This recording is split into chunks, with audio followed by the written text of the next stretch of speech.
우리 고백하겠습니다. 하나님은 나를 사랑하십니다. 우리를 기뻐하십니다. 우리를 축복하십니다. 아멘. 날 나보다 더 잘하시는 주님, 날 나보다 더 사랑하시는 우리 주님께서 이 분주한 수요일 저녁 주님을 간절히 갈망하며 예배를 사모하며 이 자리 가운데 오신 모두를 우리 주님께서 너무나도 기뻐하시고 축복하여 주실 줄 믿습니다.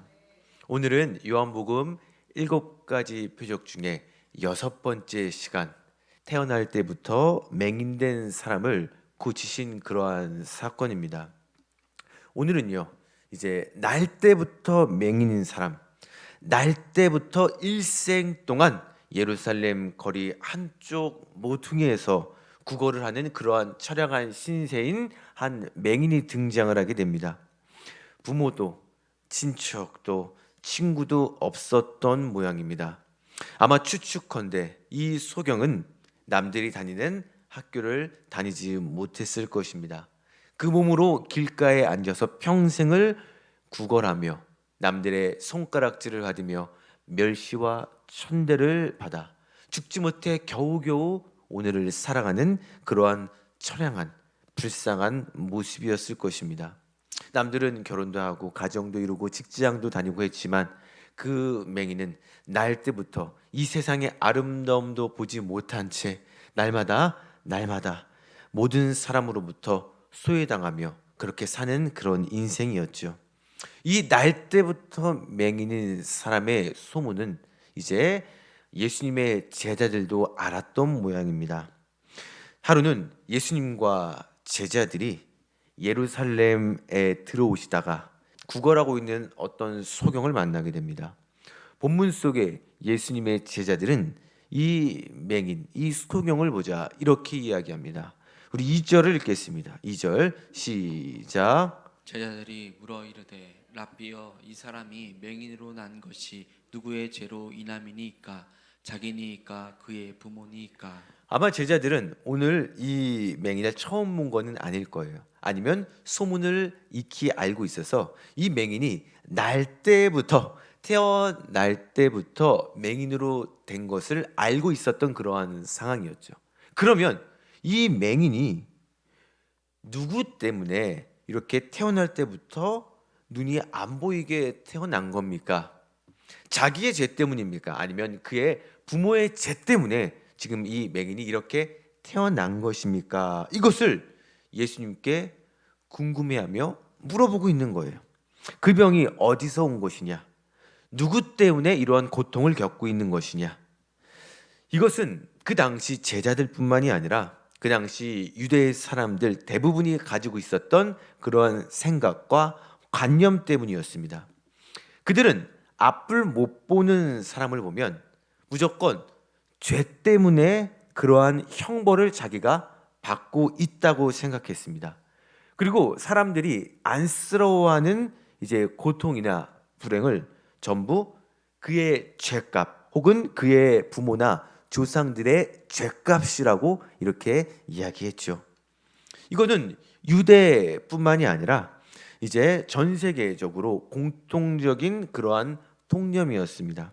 특별히 이제 불교 문화권이나 유교 문화권에 살고 있는 이 동양 사회에서는 이런 것들을 이제 일종의 윤회설로 설명을 하고 있죠. 자, 우리가 알고 있는 이러한 말들이 있습니다.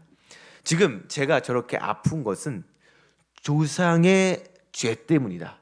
그래서 우리가 날마다 조상들에게 이제 덕을 쌓고 제사를 잘 드려야 되는 게 이 조상들의 죄가 우리의 자손 대대로 미치게 된다면 우리는 이렇게 아프게 태어나거나 우리가 하는 일이 자꾸만 막힐 수밖에 없는 것이다. 혹은 전생에 저 사람의 전생에 무슨 죄 때문에 이러한 죄값을 지금 안고 태어났기 때문에 이러한 고통을 겪고 있는 것이다. 모든 불행을 이렇게 인과응보로 해석을 하고요. 또 특별히 이제 불교가 국교인 나라들이 있어요.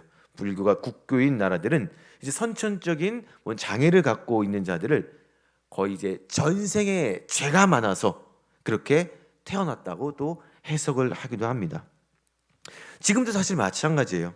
우리가 지금 나의 상황이 이렇게 된 것은 꼭 어떠한 탓으로 돌리는 경우가 많습니다. 내가 지금 이렇게 안 되고 있는 것은 부모 탓, 친구 탓, 혹은 환경의 탓. 부모를 잘못 만나서 남들 배울 때 배우지 못하고, 환경 때문에, 또 형제 때문에, 또 친구를 잘못 만나서 내가 지금 이 모양 이 꼴이 되었다. 이렇게 여러 가지 자신의 처한 상황을 어떠한 탓으로 돌리는 경우가 있고요. 또 반대로 이렇게 자기를 자책하는 경우가 또 있죠.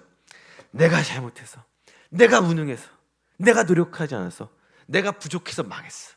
이건 다 나 때문이야 라고 내 스스로를 또 자책하는 그러한 경우가 있습니다.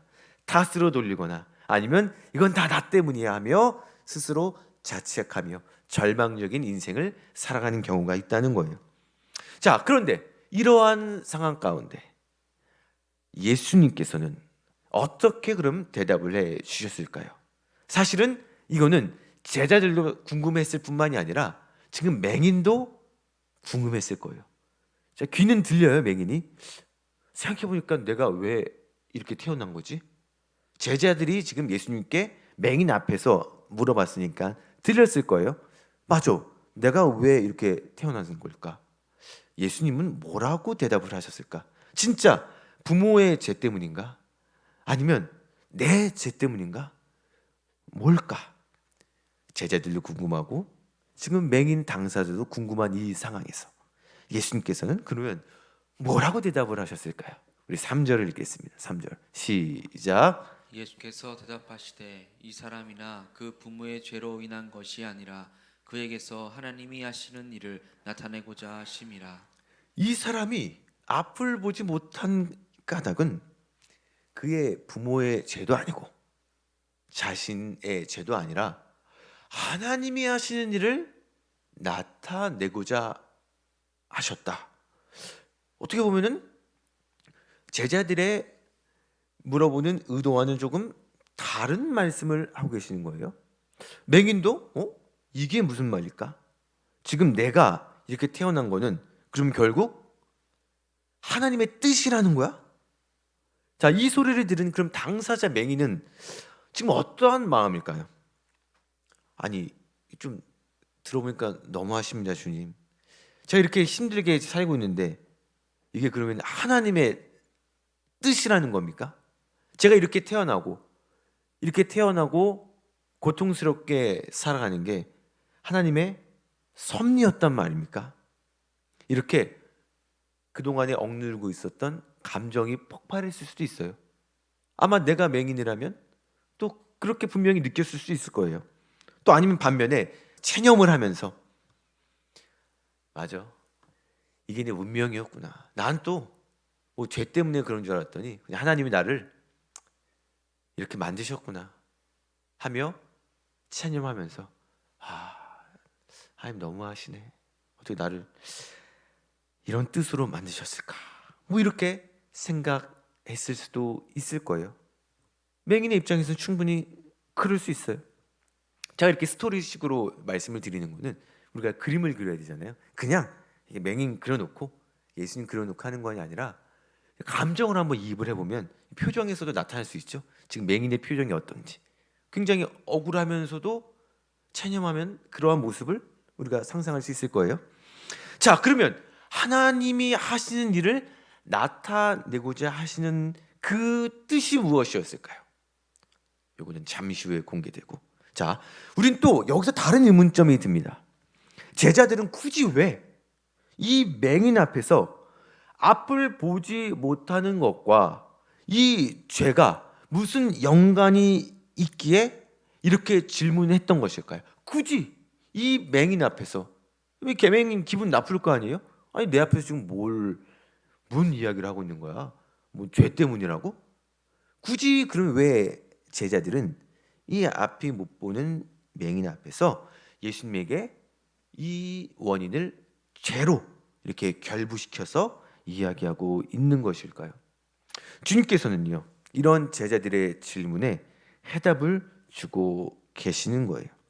이것은 그들의 죄나 부모의 죄 때문이 아니라 하나님께서 하실 일을 나타내고자 하심이라. 지금 3절을 통하여 이렇게 말씀하고 계신 거죠. 여기서 우리는 이 표적, 이 맹인을 고치기 위한 하나님의 사인을 우리는 볼 수가 있습니다. 영적인 원리를 우리는 깨달을 수가 있는 거예요. 우리도 죄 가운데 죽을 수밖에 없었던 영적인 맹인입니다. 영적인 맹인이란 무엇이냐? 하나님의 참된 진리와 빛을 우리는 볼 수 없는 상태에서 태어난 거예요. 이것은 내가 지은 죄나 부모의 죄 때문이 아니라 태어날 때부터, 즉 아담으로부터 흘러온 죄로 말미암아, 이것을 유식한 말로 원죄라고 하죠. 원죄로부터 우리는 아담의 죄 때문에 빛과 진리 되시는 예수 그리스도를 모르고 태어나는 그러한 영적인 맹인으로, 그러한 맹인의 삶을 살아가고 있었다는 거예요. 그런데 하나님께서 예수 그리스도를 보내주셔서 영적인 맹인들에게 복음의 진리를, 참된 빛 대신 주님을 보내주심으로 말미암아 이제는 우리가 영적인 눈을 뜨고 죄 가운데 자유케 되고, 더 나아가서 하나님 나라의 백성이 되기 위하여 하나님의 아들이신 예수 그리스도를 이 땅 가운데 보내주셨다는 거예요. 그리고 이 맹인을 통하여서 그러한 사인을 해 주시기 위하여 지금 이 맹인을 하나님의 일을 하시기 위하여 이렇게 만드셨다고 말씀하고 계시는 것이죠. 예수 그리스도의 복음의 빛은요, 맹인이 아무리 스스로 노력을 해도 눈을 뜰 수가 없어요. 아무리 좋은 약을 먹는다고 할지라도, 어떠한 방법을 취한다고 할지라도 그 맹인은 스스로 눈을 뜰 수가 없습니다. 예수 그리스도를 나의 구원자로 믿고 나아갈 때에 나의 영적인 눈을 열어주신다는 것, 빛 대신 주님께서 함께 하실 때 우리가 그동안은 죄 가운데 죽을 수밖에 없었던 맹인이었지만 이제는 우리가 예수 그리스도로 말미암아 우리의 눈을 뜨게 하시고, 그리고 이제는 진리 가운데 우리를 자유케 하신다는 그러한 하나님의 사인이었던 것입니다.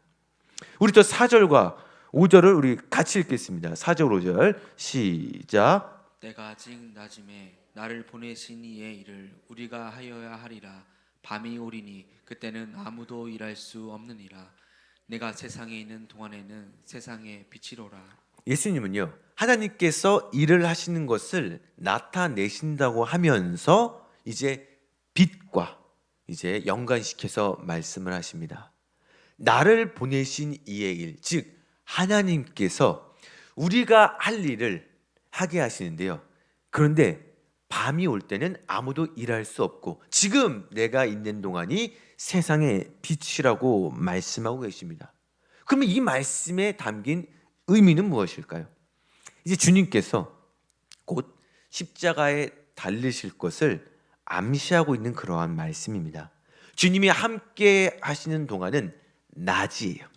그래서 주님께서 지금 부지런히 하나님의 나라를 선포하시면서 가르치시고 모든 약한 것과 이제 병든 자를 고치시고 하나님의 나라를 전하고 계신다는 것이죠. 주님께서 십자가에 달려 죽으실 때가 제자들과 구원받은 사람들에게 이제 밤이 오게 됩니다. 이때는 아무리 일을 하고 싶어도 일을 할 수가 없죠. 주님과 함께 하고 있을 때가 낮은 것이고 주님은 세상에 있는 동안에 세상에 또 빛이라고 하십니다. 즉 예수 그리스도께서는 하나님의 빛이시고 능력이라는 것을 말씀하고 계시죠. 그리고 이 빛 때문에 모든 세상의 죄에 쌓인 자들이 앞을 보지 못하고 죽어갈 때 예수 그리스도를 알므로 말미암아 살아나게 되는 것이고, 좀 더 나아가서 사실 우리가 눈을 볼 수 있는 것은요, 이제 빛이 동공을 통과해서 이제 그 빛으로 우리가 사물을 보게 되는 거예요. 먼저 빛이 우리 동공 안으로 들어와서 그 빛으로 말미암아 우리가 이 세상을 볼 수 있는 것처럼 이 광선, 이 빛은 하나님의 치유하신 거고 죄 가운데 우리가 치유하심을 받아서 이제는 우리가 맹인이었던 우리가 세상을 영적인 눈이 밝게 되어지는 그러한 원리를 담고 있는 그러한 말씀입니다. 정리를 하면 하나님께서는 아담의 원죄의 어둠에 있으면서 앞을 보지 못하는 자들을 위하여 빛 대신 예수님을 주셔서 영적인 눈을 밝게 하시고 진리를 깨달아서 이제는 예수 그리스도를 믿음으로 말미암아 자유케 된다는 것을, 예수 그리스도의 빛으로 나아갈 수 있다는 것을 지금 말씀하고 계시는 거예요. 자, 여기서 더 나아가서 지금 이제 어떠한 명령을 하고 계시냐? 우리 6절과 7절을 우리 함께 읽겠습니다. 6절, 7절입니다. 시작. 이 말씀을 하시고 땅에 침을 뱉어 진흙을 이겨 그의 눈에 바르시고 이르시되 실로암 못에 가서 씻으라 하시니 실로암은 번역하면 보냄을 받았다는 뜻이라. 이에 가서 씻고 밝은 눈으로 왔더라. 자, 지금 예수님께서 이 말씀을 하신 다음에 어떤 행동을 하고 계시느냐? 자, 우리가 한번 상상을 하면서 들어가 볼게요. 땅에 침을 뱉으십니다. 그래서 진흙을 이겨서 그의 눈에 바르세요. 그러고 나서 어디에 가서 씻으라고 말씀하시냐면 실로암이라는 못에 가서, 즉 연못에 가서 씻으라고 하십니다. 그리고 이에 가서 씻고 밝은 눈으로 그 맹인이 오게 됩니다. 자신을 빛이라고 말씀하시면서 갑자기 땅에 침을 뱉으세요. 진흙을 이기고 계세요. 이 행동은 무엇을 그러면 의미하고 계시는 걸까요? 먼저 침을 뱉다는 그러한 의미는요, 쏟아내다, 이끌어내다라는 의미를 담고 있습니다. 예수님께서 맹인을 고치시기 위하여 자신의 침을 땅에 뱉으셨죠. 지금 이러한 행위는 지금까지 맹인이 정말 어둠 가운데 쌓여서 죄의 고통 가운데 살아가며 영혼이 메마르고 황폐한 그러한 상황이고, 더 나아가서 죄의 고통 가운데 정말 어쩔 수 없는 지옥의 불구덩이로 들어갈 인생을 주님께서 십자가로 말미암아 살려 주셨다는 거예요. 자, 그러면 이것이 침과 진흙과 무슨 관계가 있느냐? 꼭 굳이 진흙을 이겨서 맹인을 고치셨느냐? 사실 그동안에 있었던 일을 보면 말씀으로도 충분히 고치실 수 있었어요. 왕의 신하의 아들을 고치실 때도 그냥 말씀으로 하셨어요. 뭐 특별히 어떠한 행동을 하시거나 그런 거 하신 것이 아니라 그냥 가서 네 아들이 나 있는 것을 보라고 하셨습니다. 말씀으로 고치셨는데 지금 이 맹인한테는 이러한 행동을 보이고 계신다는 거예요. 자, 진흙은요, 수렁, 더러운 것이라는 그런 뜻을 가지고 있습니다. 굳이 예수님께서 이런 행동을 하셨던 이유가 있는 거예요. 지금 자신의 침과 섞어서 진흙을 눈에 발라주고 계시는 것은 지금까지는 어두움 가운데 살았지만, 깊은 수렁 가운데 더러움 가운데 살았지만 내가 고난을 당함으로 말미암아 너를 고쳐 주시겠다는 거예요. 그런데 여기서 더 나아가서 실로암 연못에 가서 씻으라는 그러한 명령을 하십니다. 자, 우리가 오늘 찬양에도 불렀던 그 실로암이 바로 이 실로암입니다. 자, 그러면 이 실로암은 어떤 것을 의미하고 있느냐? 일단 실로암을 번역하면 보냄을 받았다는 뜻이라는 그러한 기록이 있죠. 자, 이것도 더 올라가서 이제 실로암 연못이 생긴 배경을 우리가 알게 되면 좀 더 정확한 의미를 알 수가 있습니다. 우리 참고 구절을 읽겠습니다. 참고 구절 시작. 이 히스기야가 또 기온의 윗샘물을 막아 그 아래로부터 다윗성 서쪽으로 곧게 끌어들였으니 히스기야가 그의 모든 일에 형통하였더라. 히스기야 왕이 이제 아수르의 공격을 방어하기 위해서 기온의 윗샘물을 막아요. 그리고 그 아래로부터 다윗성 서쪽까지 그 물을 끌어들이게 됩니다. 이것이 이제 실로암의 어원이 되는 그러한 일이었죠. 즉 실로암의 물은 어디서부터 나오게 되냐? 기온 샘이라는 곳에서 나오는 물입니다. 즉 주님께서는 지금 기온의 샘물에 가서 씻으라고 말씀하세요. 자, 그러면 기온이라는 뜻이 무엇이냐면 기온은 뭐 결혼을 했다 그 뜻이 아니라 낳다라는 뜻입니다. 나의 히읗, 우리가 아이를 낳다 할 때 히읗이에요. 낫의 시옷이 아니라 히읗이에요. 낳다, 터져 나오다라는 뜻에서 유래한 게 이 기운이라는 이야기입니다. 즉 주님께서 실로암으로 맹인을 보내고 있는 것은 기온 샘에서 나오는 물로 눈을 씻으라는 거예요. 자, 어떠한 뜻이 담겨 있는지 이제 어느 정도 우리가 깨달으실 수 있을 거예요. 단순히 주님은요, 그냥 눈앞에 있는 질병을 고치시는 분이 아니라 더 나아가서 기온샘이 나타나는 의미였죠. 즉 이제는 너가 하나님의 백성으로서 새롭게 태어남을 받은 구원의 백성이라는 것을 말씀하고 계시는 거예요. 그냥 육체의 질병으로 우리를 자유케 하신 것뿐만이 아니라 더 나아가서 이제는 너가 하나님의 백성으로 새롭게 태어났다라는 그러한 의미로 지금 기온 윗샘물을 막아서 생긴 실로암으로 가서 이제 씻으라고 하시고 그 이후에 맹인이 이제 밝은 눈으로 오게 되었다는 것이죠.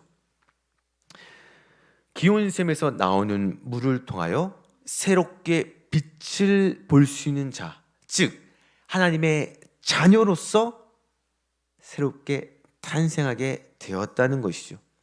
이 복음의 말씀으로 이제 완전히 씻김을 받아 주님을 영접하게 됩니다. 더 이상 우리는 죄 가운데 맹인의 삶을 살지 않아도 되는 거예요. 이제는 우리가 빛 대신 예수 그리스도를 볼 수 있게 된 것입니다. 나의 스스로의 노력이 아닌 하나님의 선물로서, 하나님의 값진 은혜로서, 하나님의 은총으로서 우리가 예수 그리스도의 그 빛을 볼 수 있게 된 하나님의 자녀로서 태어나게 됐다는 거예요. 이것이 요한복음의 6번째 표적을 통하여서 예수 그리스도께서 하나님의 아들이심을 나타내는 그러한 사인이었습니다. 이 맹인이 지금 여기 있었던 이유, 이 맹인을 통하여 하나님께서 우리에게 말씀하시고자 하는 그러한 사인, 그리고 왜 제자들이 이 맹인과 그리고 죄를 결부시켜서 이야기했던 것인지 이제는 우리가 알 수 있게 되었죠. 우리도 마찬가지입니다. 오늘 이 시간 우리가 태어나면서 앞을 보지 못하는 맹인에 대한 말씀을 들었습니다. 우리도요, 주님을 알지 못하고 있는 그러한 영적인 맹인의 삶을 살아갈 때가 분명히 있었습니다. 그런데 주님께서 나에게 찾아오셨어요. 맹인이 찾아간 게 아니라 주님께서 지금 고통받고 있는 맹인을 찾아가셨습니다. 주님께서 이 시간 나에게 찾아오셔서 고통 가운데 죽어가고 있는 나에게 말씀하시고 우리가 이제 하나님의 자녀로서 새롭게 태어남을 받아 누리며 살고 있는 거예요. 그런데 우리가 때로는 예수님을 알지 못했던 그때를 그리워한다는 거예요. 내가 예수님을 안 믿었을 때는 이제 불금도 즐길 수 있었고 술도 마시면서 토요일날 늦게 일어나고 주일날도 늦게 일어나고 막 놀러 가고 싶을 때 금토일 뭐 2박 3일 놀러 갈 수도 있었는데 내가 괜히 예수님 믿어가지고 내가 그렇게 맛있어하는 술도 못 마시고 가끔씩 힘들 때마다 옛날에 폈던 담배도 생각나고 아, 옛날이 좋았는데 그때로 다시 돌아가 볼까? 아니야, 지금 돌아가기엔 약간 좀 찝찝해.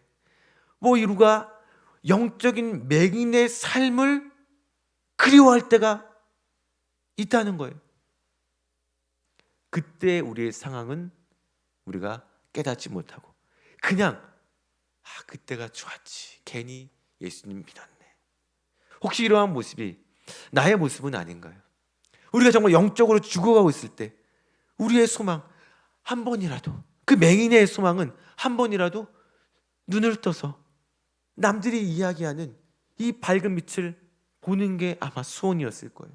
그 처절한 그러한 삶이었습니다. 우리의 그러한 처절한 삶 그리워할 필요가 없겠죠. 하나님의 자녀로서 우리가 다시 탄생을 받았다면 이제는 우리가 그 하나님의 은혜에 감사하면서 아직까지도 영적으로 눈을 보지 못하는 그 영적인 맹인들에게 이제는 예수 그리스도 빛 대신 주님을 우리가 전하며 나아가야 되지 않겠습니까?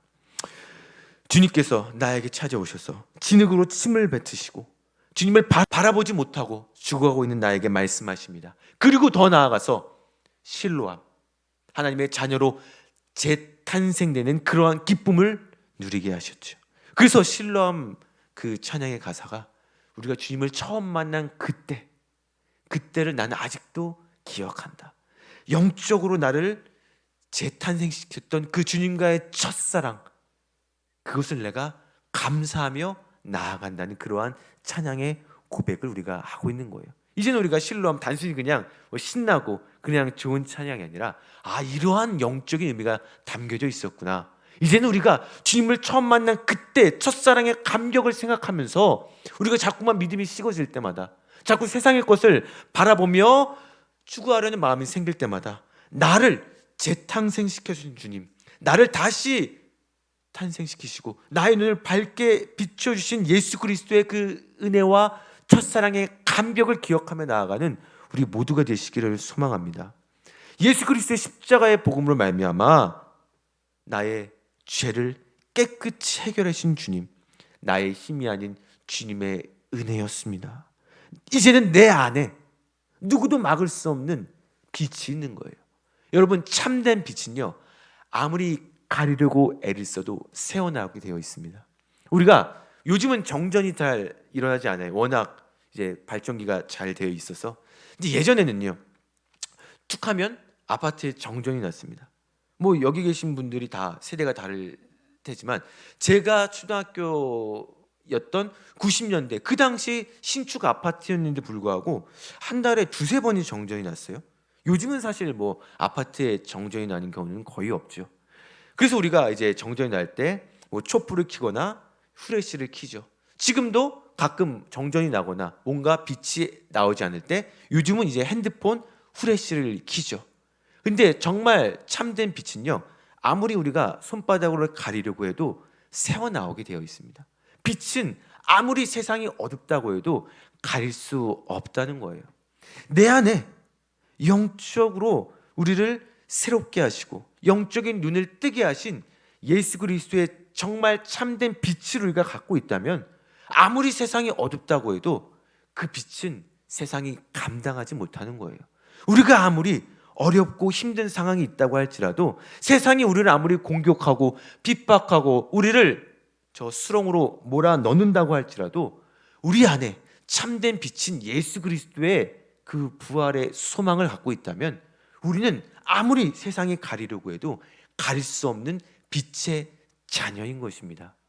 여러분, 세상이 아무리 우리를 공격하고 세상이 알아주지 않는다고 할지라도, 때로는 우리가 예수 그리스도를 믿음으로 여러 가지, 때로는 뭐 손해를 본다고 할지라도, 불합리한 일이 있을지라도 최종적으로는 우리의 그 빛은 아무도 가릴 수 없는, 세상이 감당할 수 없는 우리가 빛의 자녀로서 승리할 수 있다는 것입니다.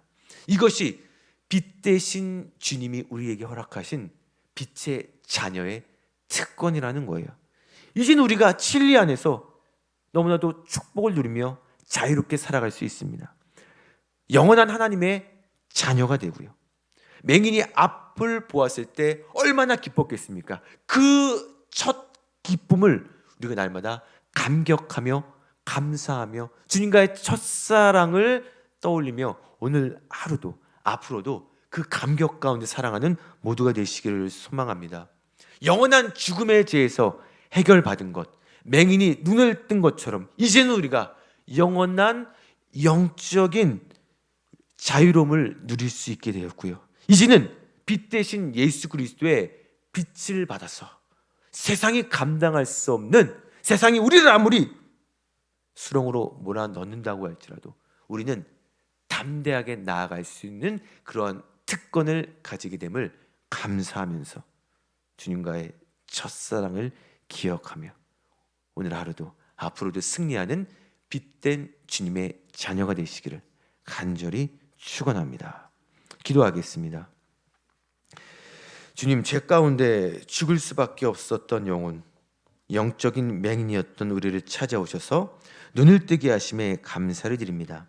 하나님의 자녀로 다시 태어나게 하심에 감사를 드립니다. 이제 우리가 영적인 맹인의 삶이 아닌 빛 대신 예수 그리스도를 바라보며 내 안에 계시는 빛 대신 주님을 향하며 나아갈 때에 우리가 먼저 진리 가운데 자유케 됨을 깨닫게 하시고 이제는 우리가 과거의 맹인의 삶을 그리워하며 돌아보는 것이 아니라 눈을 뜬 자로서 하나님의 하시는 일을 빛된 자녀로서 전파케 하시고 오직 십자가의 복음만을 바라보는 삶 되게 하여 주시옵소서. 세상이 감당 못하는 빛의 자녀로 당당하게 담대하게 승리하는 삶을 살게 하여 주시옵소서. 우리 시간 다 같이 합심하여 기도하시겠습니다. 할렐루야. 살아 역사하신 아버지 하나님 감사합니다. 정말 죄 가운데 죽을 수밖에 없었던 영적인 맹인이었던 우리를 찾아오셔서 눈을 뜨게 하심에 감사를 드립니다. 하나님의 자녀로 태어나게 하심에 다시 거듭나게 하심에 감사를 드립니다. 이제는 우리가 영적인 맹인의 삶이 아닌 빛 대신 예수 그리스도를 바라보며 진리 가운데 자유케 되었음을 깨닫게 하고 그렇게 또 날마다 감사하며 주님과의 첫사랑을 감격하며 나아가게 하여 주시옵소서. 또한 과거의 맹인의 삶을 그리워하며 돌아보는 그러한 허무한 인생, 어리석은 인생이 아니라 우리가 이제는 눈을 뜬 자로서 하나님께서 하시는 일을 전파케 하시고 오직 십자가의 복음만을 바라보는 빛된 자녀 되게 하여 주시옵소서. 세상이 감당 못하는 빛된 자녀로 살아가는 특권을 누리며 나아가게 하여 주시옵소서. 예수 그리스도 이름으로 기도드립니다. 아멘.